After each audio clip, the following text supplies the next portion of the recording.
नमस्कार दोस्तों, जय हिंद। आज के इस वीडियो में हम बात करने वाले हैं स्टैटिक जीके का फुल सिलेबस के बारे में।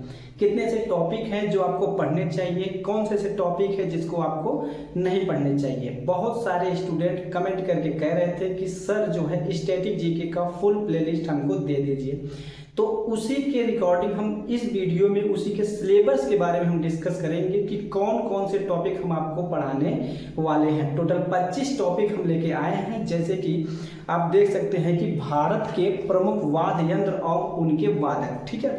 जैसे कि मैंने यहाँ पे प्रॉपर नोट कर लिया है अपने लैपटॉप में, और मैं आपको पीडीएफ के माध्यम से पढ़ाऊंगा और आपको पीडीएफ जो है टेलीग्राम चैनल पे प्रॉपर मिल जाएगी। जैसे हम पहला अपना टॉपिक पढ़ेंगे भारत के प्रमुख वाद्य यंत्र और उनके वादक, ठीक है। यानी कि जैसे शहनाई जैसे हो गया, शहनाई के वादक कौन है, ठीक है। तो ये सारे क्वेश्चन आपको, मतलब तबला के वादक कौन है, तो ये सारे क्वेश्चन आपको मिलेंगे इस वाले चैप्टर में। नेक्स्ट है भारत एक परिचय। जैसे कि भारत एक परिचय में क्या है, भारत के जितने कोस्टल एरिया हैं, भारत कहाँ कहाँ से, मतलब किस देश से सीमा टच कर रहा है, किस देश से सबसे नज़दीकी सीमा टच कर रहा है, भारत के बारे में A to Z डिस्कस कर लेंगे। इससे आपकी थोड़ी सी जो है बौद्धिक क्षमता और भी बढ़ जाएगी। नेक्स्ट है जनगणना 2021 के बारे में। जैसे कि देखिए 2021 की जनगणना तो हुई नहीं, तो हम 2011 की जनगणना को पढ़ेंगे, ठीक है। तो ये बहुत ही इंपॉर्टेंट होता है एग्जाम के पॉइंट ऑफ व्यू से। नेक्स्ट हम बात करेंगे भारत के पड़ोसी देश, जैसे कि श्रीलंका, पाकिस्तान, अफगानिस्तान, भूटान, नेपाल, चीन, म्यांमार, ठीक। तो ये बांग्लादेश, ये 7-8 देश जो हैं, जो भारत के पड़ोसी देश हैं, उन सभी के बारे में हम डिस्कस करेंगे। उनकी क्या विशेषताएं हैं, जैसे कि श्रीलंका की राजधानी श्री जयवर्धनेपुरम कोट्टे, और पाकिस्तान की राजधानी की अगर हम बात करें तो इस्लामाबाद, ठीक है। हम अफगानिस्तान की राजधानी की बात करें तो काबुल हो जाएगा, नेपाल में काठमांडू हो जाएगा, ठीक है, चीन की बीजिंग हो जाएगा। तो मतलब जितने भी राजधानियां हैं उनमें कौन सी मुद्रा चलती है, वो सभी के बारे में डिस्कस किया जाएगा।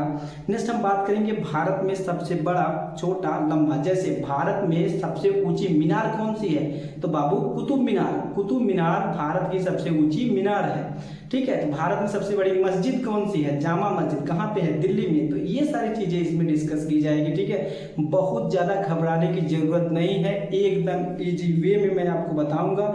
आपको ऐसा लगेगा ही नहीं कि ये पढ़ाया जा रहा है, कि हमको जो है मतलब समझाया जा रहा है, ठीक है। मैं आपको इतनी बेहतरीन तरीके से आपको पढ़ाऊंगा। नेक्स्ट पुरस्कार एवं सम्मान। कौन सा पुरस्कार या कौन सा सम्मान कब दिया जाता है, या किसने जो है प्राप्त किया है, कब प्राप्त किया है। मानव शरीर से, जैसे देखिए मैं खड़ा हूँ यहाँ पे, ह्यूमन मतलब इसमें कौन कौन सी इंपॉर्टेंट, जैसे कि रक्त का दाब कितना होना चाहिए, ठीक है, मनुष्य के शरीर में कितनी हड्डियां होनी चाहिए, ये सब नॉर्मल क्वेश्चन। लेकिन इससे जो डीप लेवल में क्वेश्चन पूछा जाएगा उसको भी मैं डिस्कस करूंगा। नेक्स्ट बात करें कला एवं संस्कृति। भारत की कला और जो है कल्चर, इसके बारे में हम डिस्कस करेंगे। नेक्स्ट है भारतीय पुस्तकें एवं उनके लेखक के बारे में। जैसे कि मेगास्थनीज ने कौन सी पुस्तक लिखी, इंडिका पुस्तक लिखी है, ठीक है। हम बात करेंगे राष्ट्रीय उद्यान और अभ्यारण्य, यानी कि प्रमुख राष्ट्रीय उद्यान और अभ्यारण्यों के बारे में। ये भी बहुत ही इंपॉर्टेंट क्वेश्चन है, मतलब ये आप लोग छोड़ देते हैं, इसको नहीं पढ़ते हैं। मैं आपको इतनी आसानी से पढ़ाऊंगा कि आप इसको छोड़ेंगे ही नहीं, ठीक है। नेक्स्ट है महत्वपूर्ण अनुच्छेदों के बारे में। जो इंपॉर्टेंट अनुच्छेद हैं, आर्टिकल हैं, उन सबको, मतलब जो इंपॉर्टेंट है, ये नहीं कि जो बेकार के हैं उसको भी हम चल के हम इधर सीजीआई की तैयारी करें जाके, ठीक है। तो हमको जुडिशरी की तैयारी नहीं करना, हमको कोई एग्जाम क्रैक करना है, तो हम उसी के रिलेटेड हम तैयारी करेंगे।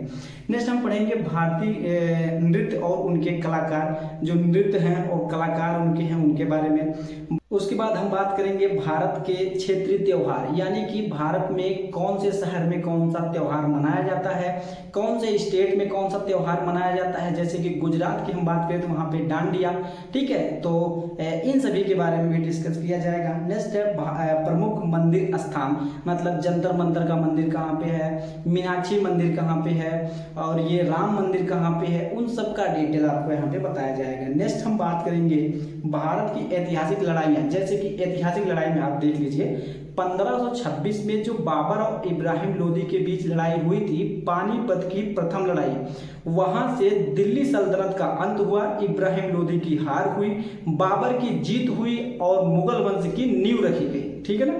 तब वहीं से आपका निकल के आया बाबर, हुमायूं, अकबर, ठीक है, शाहजहां, जहांगीर, औरंगजेब। तब ये आपका मुगल काल सीधे चलता चला आया 1857 की क्रांति तक, ठीक है, बहादुर शाह जफर द्वितीय तक आपका जो है मुगल काल चला आया। इन सभी के बारे में जितने प्रमुख युद्ध हुए, जैसे 1857 की क्रांति के बाद जो युद्ध हुआ, प्लासी का जो युद्ध हुआ, बक्सर का जो युद्ध हुआ, उन सभी के बारे में इंपॉर्टेंट चीज हम आपको यहाँ से बता के देंगे। नेक्स्ट हम बात करेंगे हमारा सौरमंडल। सौरमंडल आप देखते होंगे, जैसे कि हम मतलब यहीं पे खड़े हैं, आप सौरमंडल में आपको पढ़ना होगा जो है ग्रहों के बारे में, बुध, शुक्र, ठीक है, पृथ्वी, शुक्र, शनि, अरुण, वरुण, ये सभी ग्रहों के बारे में आपको डिस्कस हम करके बताएंगे। नेक्स्ट हम बात करेंगे बहुउद्देशीय नदी घाटी परियोजना, जो कि बहुत ही इंपॉर्टेंट टॉपिक है आपके एग्जाम के पॉइंट ऑफ व्यू से। लड़के इसी को छोड़ देते हैं, लेकिन हमको इसी सब चीज़ों को पढ़ना है जो एग्जाम में लड़के पढ़ के नहीं जाते। आपको उस चीज़ को पढ़ के जाना है और आपको एग्जाम में क्रैक करना है, ठीक है ना। नेक्स्ट हम बात करेंगे पर्यटन स्थल निर्माणकर्ता एवं वर्ष। ये भी बहुत ही इंपॉर्टेंट है, वर्ष से रिलेटेड आप लोग कुछ पढ़े भी नहीं होंगे, लेकिन मैं ट्रिक के जरिए आपको बताऊंगा, आपको पूरा याद हो जाएगा। नेक्स्ट है महत्वपूर्ण आविष्कार एवं आविष्कारक, जैसे दूरबीन का आविष्कार किसने किया? गैलीलियो ने किया। ऐसी बहुत सारी चीजें हैं जिसका आविष्कार आपको नहीं पता होंगे, उनको भी मैं आपको बताकर दूंगा। नेक्स्ट है भारत के पड़ोसी शास्त्रीय नृत्य शैलियां, ठीक है, मतलब भारत के प्रमुख शास्त्रीय नृत्य शैलियां, भारतीय राज्य और लोक नृत्य।